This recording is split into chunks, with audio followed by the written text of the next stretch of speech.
Sister Wives Robyn Brown referenced that the OG3, Meri, Janelle, and Kody Brown used a scoreboard during their plural marriage to Kody Brown, and it makes me think Robyn still isn't willing to take any blame for the negative effect she had on them.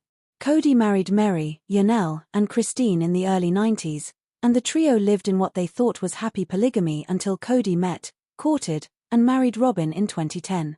Robyn became Kody's fourth wife, and I watched her addition to the family throw everything off balance in the years to come. I believe Robyn's negative influence on Kody, the Brown family's dynamic, and her sister wives' trust was the catalyst to the family breaking down. In 2020, Kody left Kody, and then Janelle left the following year. Meri, who had what I thought was the only genuine friendship with Robyn, stuck it out the longest, but ultimately left in early 2023. Since the OG3 left Kody, there have been a lot of accusations regarding who was responsible for the plural family breaking up, and I feel Robyn had the biggest effect on the OG3's decisions to leave, but won't take blame. While I saw Robyn's addition to the Brown family having potential to be a good thing for the family at first, I quickly realized it was a bag of worms. Robyn initially said she was excited to have sister wives and a community to raise her children from her first marriage, but it became obvious that she really just wanted Kody. Over the next 10 years Robyn lived in the family, had biological children with Kody, and grew their bond. I felt she intrinsically pulled Kody away from his OG wives. It came as no surprise to me when the wives started exiting the family one by one. The COVID-19 pandemic was the impetus that drove the OG3 away. Kody spent an unfair majority of his time with Robyn and her kids, which I saw effectively as him choosing Robyn. Kody had excuses for the pandemic distance from his other wives, like believing some of his other kids were not following COVID protocol, but I felt Robyn had him in her clutches and neither wanted to separate so he could be with the other wives and maintain those relationships. Since Kody was left with only Robyn, whom he divorced Meri for, this left Kody and Robyn in monogamy. I've watched Robyn cry and carry on about how she doesn't understand how things got so bad and why the family couldn't make things work, and it's led me to believe that she really doesn't get her part in all the poor outcomes and feelings. During the first episode of the second part of Sister Wives Season 19 that recently premiered, the wives gave their takes during individual interviews on why their relationships didn't work out as sister wives and how the family as a whole crumbled as a result. I found Robyn's opinions on the matter to be very telling, as she said that the other wives used a scoreboard in relation to time spent with Kody. Robyn felt Meri, Janelle, and Kody kept track of Kody's time and attention, and that was a toxic way of behaving in a plural family. Robyn stated in the second episode of the season that if there are no comparisons, then no one gets jealous. Her notion underscores her lack of understanding of her part in the OG3's resentment towards her and how she played a significant part. The other factor Robyn believes left the family in shambles was so little trust. But I think Robyn fails to realize that she fostered the lack of trust towards her from the other sister wives because she was actively taking her soulmate Kody for herself. If Robyn truly wanted the other wives to trust her, she would not have kissed Kody before marriage, for starters. And I feel like over the next decade, Robyn would have had better conversations with her sister wives to try and understand the things that weren't working and how they felt about her majority time with Kody. While I do believe trust was an issue in the Brown family, I think the mistrust only came once Robyn was around, because the family lived together for more than 10 years before her without insurmountable issues. As Sister Wives Season 19 unfolds, I wanted to believe Robyn could take accountability for how the OG3 feel about her bad influence on the family, but it's still not there. Robyn lacks awareness and victimizes herself. I think it's possible she doesn't have the capacity to come to terms with the damage she's done because of the severity of the situation. I don't see Robyn ever acknowledging her part in the OG3's bad blood with her, which speaks to the idea that she will never take blame and realize her role in the Brown family's demise. The TLC reality show came out on September 26, 2010, introducing viewers to the lives of Kody Brown and his polygamist family. Sister Wives served as an inside look into the dynamics of a plural marriage lifestyle by following Kody and his marriages to his 4 wives Robyn, Meri, Janelle and Kody along with their 18 children. Kody was raised fundamentally Mormon by parents Janelle Brown and William Brown, the latter of whom was also a polygamist later in life with 3 wives. In the pilot episode of Sister Wives, Kody explained the big difference between his religion and members of the Church of Jesus Christ of Latter-day Saints, noting that they stopped practicing polygamy 120 years ago. When the show first aired, Kody was living a seemingly happy, interconnected life with his wives in their joint home in Utah. But over 19 seasons, the TLC series has followed the family as they have navigated significant life changes, including moves, pregnancies, deaths, divorces, and new relationships. "I'm not interested in plural marriage anymore," Kody, who is now living a monogamous lifestyle with Robyn, said during an April 2025 episode. "I don't want to pursue another woman because I don't want that headache, the questions, the struggles, the wonder about trust. I'm not in that space. Here's everything to know about the Sister Wives and where they are now." Now that Kody Brown has officially divided himself from 3 of his former brides, the Sister Wives star truly feels his love will be multiplied. Not in the legal sense, the Arizona resident feeling very committed to sharing a monogamous marriage with sole remaining spouse Robyn Brown. But the father of 18 is eager to start repairing the fractured relationships with some of his kids. He took the first step up that particular mountain on the TLC series' April 27 episode, revealing that he traveled to Utah to visit with some of the children he shares with exes Kody Brown and Janelle Brown. In the world of reality television, few families have captivated audiences quite like the Browns from TLC's Sister Wives. Their journey, punctuated by polygamous marriage, personal conflicts, and public scrutiny, has always been as much about human emotion and relationship dynamics as it is about property and money. Among the Browns, Janelle and Meri's stories have been particularly compelling, not only for their personal growth and struggles within the family unit but also for their financial maneuvers and eventual independence. A major milestone in their journey came with the sale of the Coyote Pass property, a parcel of land that became both a symbol of their collective aspirations and the conflicts that ultimately shaped their paths. The Coyote Pass property, originally acquired by Kody Brown and his wives in 2018 for $820,000, was intended to be more than just land. It was envisioned as a shared family compound. The idea behind this acquisition was to create a haven where the Browns could build homes close to each other, maintain their unique family structure, and continue to nurture their relationships in a setting that offered privacy and security. The property, consisting of 4 distinct parcels, was located near Flagstaff, Arizona, and represented a significant investment for the family. For Janelle and Meri, as for the other family members, it symbolized hope, unity, and the potential for a future where the Browns could collectively realize their vision of an integrated family compound. However, the idealistic plans surrounding Coyote Pass quickly collided with the realities of life, individual ambitions, and changing relationships. The family dynamic, already complex due to the polygamous structure, was further strained by differences in lifestyle choices, priorities, and personal goals.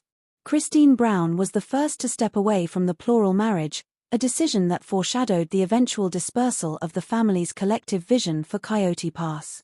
Her departure in 2021 set the stage for subsequent changes in ownership and altered the financial landscape of the property. Following Kody's exit, the relationships between Kody, Janelle, and Meri evolved in ways that made the original purpose of Coyote Pass increasingly untenable. Janelle and Meri eventually stepped away from the family structure entirely, leaving Kody and his remaining wife, Robyn, as the primary stakeholders. By the time the decision was made to sell Coyote Pass in 2025, the land had shifted from a symbol of communal ambition to a tangible asset whose equitable distribution could provide closure and financial security for those who had moved on from the family unit. The sale itself was a noteworthy financial event. In April 2025, Coyote Pass was sold for $1.5 million, representing a significant increase from the original purchase price. The transaction was not merely a matter of profit but also a complex process of disentangling the financial interests of multiple parties. The land was divided into 4 parcels, each with distinct ownership stakes, reflecting the individual investments and rights of Kody, Robyn, Janelle, and Meri. Parcel 1, measuring 2.42 acres and owned exclusively by Kody and Robyn, sold for $305,000. Parcel 2, also 2.42 acres and jointly owned by Janelle and Meri, fetched the same amount. Parcels 3 and 4 were larger, 4.48 and 4.48 acres respectively, with ownership split between Kody and Robyn, 50%, and Janelle and Meri, 25% each. Parcel 3 sold for $400,000, while Parcel 4 brought in $490,000. When the proceeds were distributed according to ownership shares, each of the 4 stakeholders received approximately $375,000. For Janelle and Meri, this windfall was significant not only in monetary terms but also in what it represented. The funds provided them with the means to assert financial independence, television family, make personal investments, and close a chapter on a complex period of their lives. Janelle, for instance, expressed that the sale allowed her to fully move on from her relationship with Kody, a sentiment that resonated deeply given the emotional ties she maintained to Flagstaff and the family's collective dreams. For Meri, the financial gain similarly offered a sense of closure and security, enabling her to focus on personal growth and future endeavors without lingering entanglements tied to the property. The broader context of this sale also highlights the intricacies involved in asset division within plural families. Legal ownership, financial contributions, and personal agreements all intersected to determine the ultimate distribution of proceeds. Christine's earlier sale of her share back to Kody and Robyn for a nominal $10 exemplified the complexities that can arise when relationships evolve faster than legal and financial structures can adapt. In contrast, the eventual sale in 2025 demonstrated a more equitable and thoughtfully negotiated approach, ensuring that each party received their fair share while also allowing the family to move forward with clarity and minimal conflict. Beyond the numbers, the Coyote Pass sale underscored themes of personal agency and resilience.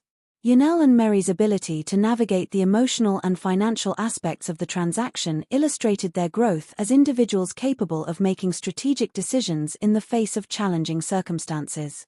The sale provided not just financial reward but also emotional liberation, a symbolic severing of ties to a chapter of life that, while formative, had become a source of complexity and constraint. In examining the journey leading up to this moment, it becomes evident that Coyote Pass functioned as both a literal and figurative landscape for the Brown family's story. The property's purchase reflected collective aspirations, its stagnation mirrored interpersonal tensions, and its eventual sale marked resolution. Janelle and Meri's windfall, therefore, is not simply about the $375,000 each received. It represents years of negotiation, emotional labor, and the capacity to translate complex family dynamics into tangible outcomes. It is a testament to the intersection of personal agency, financial acumen, and the navigation of unconventional family structures in a public arena. This financial chapter also sheds light on the broader narrative of Sister Wives as a reality television phenomenon. Viewers have followed the Browns not only for their interpersonal drama but also for the ways in which their personal and financial lives intersect. The sale of Coyote Pass, while significant in its own right, also serves as a microcosm of the show's enduring appeal. It intertwines human emotion, practical decision-making, and the consequences of choices made within the unique framework of a plural family. By observing how Janelle and Meri approached the sale, audiences gain insight into the complexities of navigating both personal and financial realms under the gaze of public scrutiny. Moreover, the distribution of proceeds from Coyote Pass underscores the importance of clarity, fairness, and communication when dealing with shared assets. In plural families, as in any communal ownership scenario, misunderstandings and disputes can easily arise. The fact that Janelle and Meri received their rightful portions and could leverage them for independent pursuits exemplifies a successful resolution of potential conflict. This outcome likely required careful planning, negotiation, and perhaps legal guidance, reflecting a sophisticated approach to asset management that extends beyond mere familial considerations. As Janelle and Meri embarked on new chapters in their lives, the financial cushion provided by Coyote Pass enabled them to pursue personal goals without being constrained by past entanglements. Janelle, for example, contemplated relocating to North Carolina to start a flower farm, an endeavor that combined her interests with a practical use of the funds acquired from the sale. Meri, similarly, gained the flexibility to invest in her future and maintain autonomy from a family structure that had previously defined much of her public and private identity. The proceeds from the sale were thus transformative, facilitating not only financial security but also personal empowerment and the ability to craft lives on their own terms. In addition to personal implications, the sale serves as an instructive case study for understanding the economic dimensions of reality television families. Public attention often focuses on interpersonal drama, yet financial decisions are an equally compelling aspect of the narrative. The Kody Pass sale illustrates how property, investment, and equitable distribution play critical roles in shaping the life trajectories of individuals within such families. For Janelle and Meri, the $375,000 each received was more than a payout. It was the tangible result of careful navigation through complex legal, financial, and emotional terrain. From a broader societal perspective, the transaction highlights issues of fairness, agency, and independence in non-traditional family structures. While plural marriage remains a subject of controversy and legal complexity in many regions, the principles demonstrated in the Kody Pass sale, clear division of assets, respect for individual rights, and equitable financial distribution offer valuable lessons applicable to diverse family and ownership arrangements. Janelle and Meri's experience underscores the potential for positive outcomes when parties approach shared assets with transparency, negotiation, and respect for individual contributions. The story of Kody Pass also invites reflection on the intersection of aspiration and reality. The Browns' initial vision for a communal family compound embodied hope, ambition, and the desire for interconnectedness. The eventual sale, while a resolution of sorts, also acknowledged the limits of that vision. For Janelle and Meri, the journey from shared dreams to financial independence encapsulates a process of adaptation, resilience, and redefinition of personal goals. The windfall they received serves not only as a financial boost but as a symbolic marker of progress, growth, and the ability to navigate life transitions with strategic insight. Ultimately, the sale of Kody Pass and the resulting windfall for Janelle and Meri Brown illustrate the convergence of multiple forces: the complexities of polygamous family structures, the strategic management of shared assets, the pursuit of personal independence, and the emotional labor inherent in disentangling oneself from intertwined relationships. The transaction stands as a testament to the ways in which financial decisions can both reflect and shape human experience, particularly in contexts where family, public attention, and individual aspirations intersect. Janelle and Meri's story demonstrates that even amidst the intricacies of plural marriage and reality television, careful planning, negotiation, and a commitment to fairness can yield outcomes that empower individuals to move forward confidently and purposefully.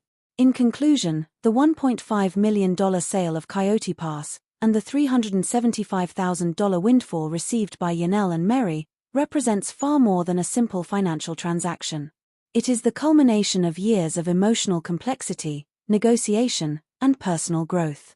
It illustrates the transformative power of financial agency, the importance of equitable asset distribution, and the ways in which individuals can reclaim autonomy and independence after navigating challenging family dynamics. Through this sale, Janelle and Meri were able to close a chapter on their shared past, secure their financial futures, and embark on new paths defined by their own goals and aspirations. The story of Kody Pass stands as a compelling testament to resilience, strategy, and the pursuit of personal and financial empowerment within the extraordinary context of a reality. The Season 19 finale of Sister Wives, titled One-on-One Part 4, aired on June 15, 2025, bringing a climactic close to one of the most emotionally intense seasons in the show's history. The episode's focus was on the Brown family members confronting long-standing conflicts, exploring personal growth, and reflecting on the consequences of their unique family dynamics. Across this season, tensions between Kody Brown and his four wives, Christine, Janelle, Meri, and Robyn, have been brought into sharper relief than ever before. The finale magnifies the emotional and relational stakes as each person shares their perspective, revealing patterns of favoritism, miscommunication, and the search for personal happiness within a complex polygamous structure. Christine Brown, From Heartbreak to Healing. Christine Brown, the third wife of Kody who left the family in 2021 and married David Woolley in 2023, is central to the finale. Throughout the episode, she reflects on her journey from infatuation to disillusionment and, ultimately, to self-empowerment. Christine recounts her early days in the family, describing her initial attraction to Kody as a profound and immediate connection. Yet, she also discusses the emotional strain of living in a household where favoritism and inequality were pronounced. Christine's narrative is one of self-awareness and recovery. She emphasizes how Kody's preferential treatment toward Robyn and inconsistent communication led to feelings of isolation and inadequacy. Her reflections underscore a broader theme of the season: the need for personal boundaries and self-respect within complex relational frameworks. Christine's story is not only about past hurt but also about growth. By the end of the finale, she articulates the sense of liberation and clarity she has gained since leaving the Brown family. She emphasizes the importance of establishing one's own identity and voice, particularly after years of suppressing emotions to maintain familial harmony. Kody Brown, accountability and controversy. Kody Brown, the patriarch of the family, is portrayed in the finale as both reflective and deflective. While he shares certain admissions about past mistakes, such as withholding information from Christine and Janelle, and reflecting on moments of favoritism, his statements are often met with skepticism by his wives and the audience. One of the more controversial moments involves Kody's candid discussion about never truly loving certain ex-wives, which highlights the power imbalances and emotional neglect that have characterized his relationships over the years.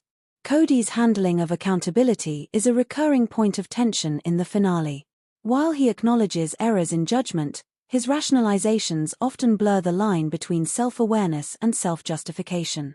This aspect of the episode emphasizes the challenges of navigating power dynamics in polygamous relationships, particularly when one person wields significant emotional and structural influence over multiple partners. Meri Brown, seeking peace and autonomy. Meri Brown, the first wife, brings a sense of calm and pragmatism to the finale. Unlike Christine and Janelle, who focus extensively on past grievances, Meri emphasizes moving forward and prioritizing her own well-being. Having left the family structure earlier than some of her co-wives, she conveys the exhaustion that comes with years of emotional turbulence and conflict. Meri's reflections in the finale reveal a nuanced understanding of her own limitations and boundaries. She is keenly aware of the emotional toll of the family's dynamics but remains neutral in her assessments, focusing instead on her personal growth. Meri's stance illustrates a critical perspective: the importance of self-preservation and the ability to disengage from dysfunctional patterns in order to reclaim a sense of autonomy. Janelle Brown, confronting betrayal and emotional labor. Janelle Brown, who separated from Kody in 2022, offers some of the most poignant reflections in the finale.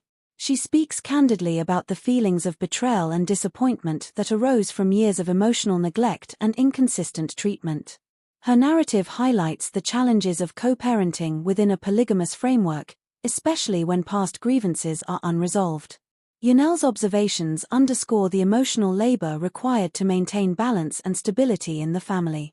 She articulates the strain of navigating a household where favoritism and inequities were ever present. Through her reflections, viewers gain insight into the psychological complexity of polygamy, particularly the often unseen burdens borne by partners seeking fairness, validation, and security in relationships. Robyn Brown, loyalty and criticism. Robyn Brown, Kody's only remaining wife, remains a central figure in the finale, both as a stabilizing force and a lightning rod for criticism. Her unwavering loyalty to Kody is evident, and she expresses a desire for a simpler, more monogamous lifestyle. Yet, her commitment is met with scrutiny by viewers and by her co-wives, who perceive her as enabling Kody's controlling behaviors. Robyn's reflections provide a lens through which to examine the emotional dynamics of the family. Her willingness to maintain allegiance to Kody contrasts sharply with the autonomy sought by the other wives, highlighting the divergent coping strategies within the same relational environment. This contrast underscores the complexity of power, choice, and accountability within polygamous structures. Central themes of the finale. Emotional manipulation and favoritism. The episode lays bare the ways in which favoritism and emotional manipulation have shaped the Brown family dynamics. Kody's differential treatment of his wives is a central source of conflict and has lasting psychological effects on the women involved. Healing and personal growth. Christine and Janelle's narratives are emblematic of the broader theme of personal healing. Their journeys reflect the importance of self-care, setting boundaries, and seeking fulfillment outside of restrictive relational patterns. Power and accountability. The finale interrogates the distribution of power within polygamous families. Kody's deflective tendencies and Robyn's compliance highlight the challenges of achieving fairness and accountability when one individual holds disproportionate influence. Public perception and cultural dialogue. By airing these personal stories, Sister Wives invites viewers to engage in broader conversations about polygamy, its legal and social ramifications, and the lived experiences of individuals navigating such relationships. Resilience amid complexity. Despite the emotional turbulence, the finale underscores the resilience of the Brown women. Each wife demonstrates the capacity to reflect critically on her experiences and chart a path toward greater autonomy and emotional clarity. Emotional impact and viewer reception. The finale elicited strong reactions from fans, many of whom praised the honesty and vulnerability displayed by Christine, Janelle, and Meri. Critics highlighted the episode's nuanced portrayal of polygamy, noting its focus on the emotional consequences for all parties involved. Kody and Robyn's continued defensiveness, however, sparked debate and polarized audiences. Some viewers sympathized with Robyn's desire for stability, while others criticized her for perpetuating systemic imbalances. Social media discussions following the finale revolved around key moments of confrontation and reflection. Hashtags such as #SisterWivesFinale, #OneOnOne, and #BrownFamilyDrama trended, reflecting widespread engagement with the season's climactic themes. Fan forums and Reddit discussions dissected the implications of Kody's admissions, Christine's empowerment, and Janelle's reflections on emotional labor. Many expressed admiration for the women's resilience and for the show's willingness to explore difficult interpersonal truths without sanitizing them for entertainment purposes. Broader context: polygamy in media. One-on-One Part 4 is not only a finale for a single season but also a cultural touchpoint in the broader representation of polygamy on television. By giving voice to each wife's perspective, the show challenges stereotypes and encourages viewers to consider the psychological, emotional, and logistical challenges inherent in plural marriages. The finale's focus on accountability, personal growth, and relational complexity contributes to a more nuanced understanding of polygamy beyond sensationalism. The Brown family's willingness to air their personal struggles publicly has sparked academic and sociological interest in polygamy's effects on mental health, family cohesion, and individual identity. Scholars and commentators have used the finale as a case study in discussions of emotional labor, gender dynamics, and relational ethics. The episode's emphasis on healing and autonomy aligns with broader trends in media that prioritize authentic storytelling over dramatized conflict alone. Conclusion: a season of revelation and reflection. The season 19 finale of Sister Wives serves as both a conclusion and a starting point. While the show wraps up many of the ongoing storylines, it also sets the stage for continued discussion about the long-term implications of polygamy for those involved. Christine, Janelle, and Meri's reflections emphasize that leaving or restructuring a polygamous relationship does not erase past experiences but allows for growth and personal empowerment. Robyn and Kody's continued commitment to the existing structure illustrates the complexity of choice and loyalty within these relationships. Ultimately, One-on-One Part 4 is an emotionally rich, introspective, and thought-provoking finale that highlights the struggles and triumphs of the Brown family. Its emphasis on honesty, self-reflection, and resilience provides a compelling lens through which to understand the realities of polygamy, offering viewers not just entertainment but insight into the intricate dynamics of love, power, and family in modern plural marriages.